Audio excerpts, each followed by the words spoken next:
أعوذ بالله من الشيطان الرجيم بسم الله الرحمن الرحيم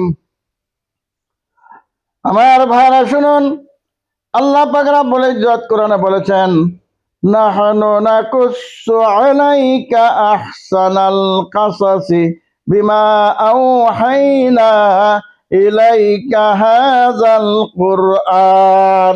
আল্লাহ পাক রব্বুল ইজ্জত বলেন, কোরআনের ভিতরে আমি হযরত ইউসুফ আলাইহিস সালাতু ওয়াস সালাম সম্পর্কে এমন একটি কিসসা বয়ান করেছি, এমন বর্ণনা করেছি, বড় সুন্দর।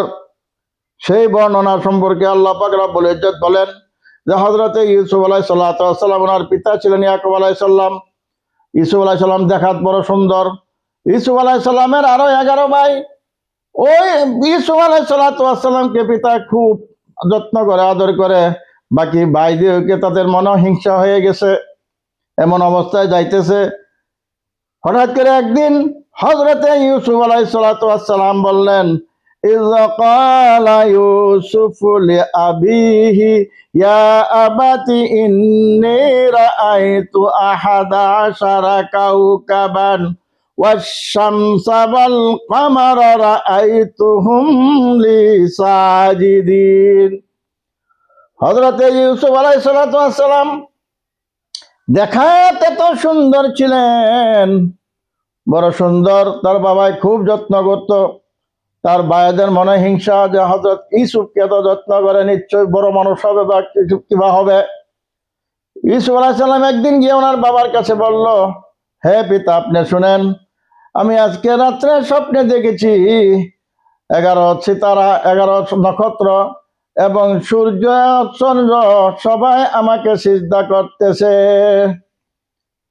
তখন ইউসুফ আলাইহিস সালামের পিতা হযরত ইয়াকুব আলাইহিস সালাতু ওয়াস সালাম বললেন,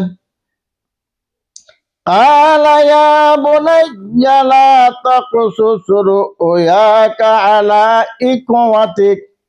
হে আমার সন্তান, হে ইউসুফ, তুমি খাবের কথা যা কিছু বলেছো আমার সঙ্গে বলেছো, কিন্তু এই খাপ তোমাদের ভাইয়ের সঙ্গে তুমি বলো না, হইতে পারে তারা তোমার দুশমন হয়ে যাবে।